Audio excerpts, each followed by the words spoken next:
Even field reference میں سزا کے خلاف نواز شریف کی اپیل سماعت کے لیے مقرر۔ اسلام آباد ہائی کورٹ میں مریم نواز اور کیپٹن صفدر کی اپیلوں پر بھی سماعت ہوگی۔ سماعت جسٹس عامر فاروق اور جسٹس محسن اختر کیانی 1 ستمبر کو کریں گے۔ مریم نواز اور کیپٹن صفدر کو عدالت پیش ہونا پڑے گا۔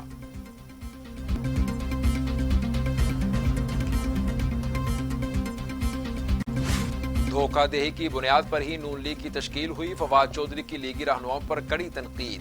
کہتے ہیں پہلے نواز شریف کی بیماری کا بتاتے رہے، زندگی کو خطرات بتاتے رہے، اب کہتے ہیں حکومت نے خود نواز شریف کو باہر بھیجا، ہم کیسے بلوائیں؟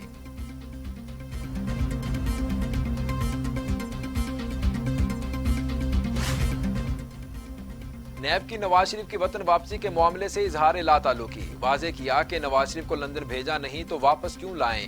واپسی کے لیے وزارت داخلہ ہی برطانوی حکومت اور انٹرپول کو خط لکھے۔ آئندہ ہفتے نواز شریف کی وطن واپسی کے لیے کارروائی شروع ہوگی۔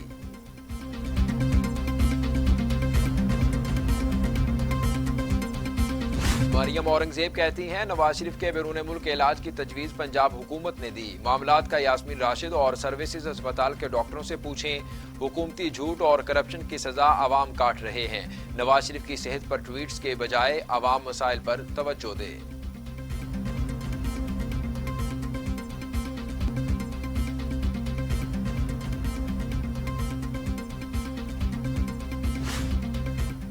بیرون ملک علاج کی ڈیمانڈ نواز شریف کی ہی تھی، نون لیگ نے تماشا بنا رکھا ہے۔ ڈاکٹر یاسمین راشد پھٹ پڑیں، کہا نواز شریف کا علاج شروع کر دیا تھا مگر ہماری تمام آفرز مسترد کر دی گئیں، ان کی شروع سے ہی بیرون ملک جانے کی نیت تھی۔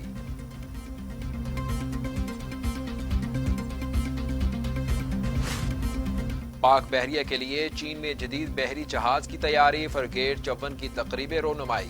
پاک بحریہ کے کموڈور ظفر ہمایوں مہمان خصوصی تھے۔ جدید جہاز ہر قسم کے جنگی آلات، اسلحے اور سینسر سے لیس ہوگا۔ کراچی کے نالوں پر سے تجاوزات ختم کرنے کا فیصلہ، خالی مکان پہلے ہٹائے جائیں گے، رہائش پذیر افراد کے لیے متبادل بندوبست کیا جائے گا۔ اسد عمر کہتے ہیں کراچی کی صفائی کے لیے اربوں روپے مختص کریں گے۔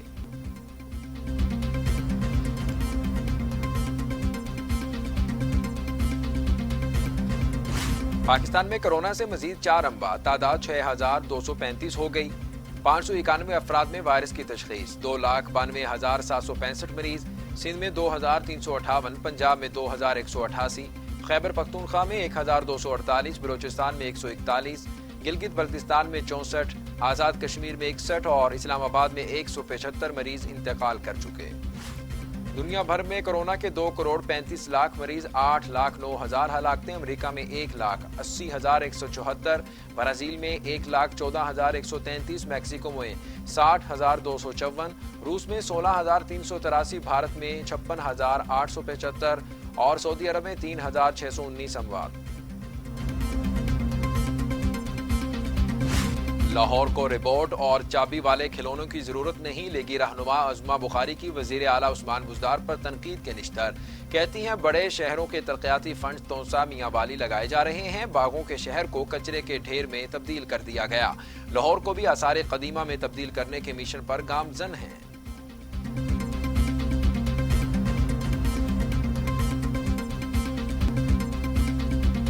اور لاہور میں کوٹ عبد المالک موٹر وے انٹرچینج پر اینٹی نارکوٹکس فورس کی کارروائی، کار سے 80 کلو افیون، 73 کلو چرس برآمد، 1 ملزم گرفتار۔ مالیت کروڑوں روپے ہے، کار کے خفیہ خانوں میں چھپایا گیا تھا۔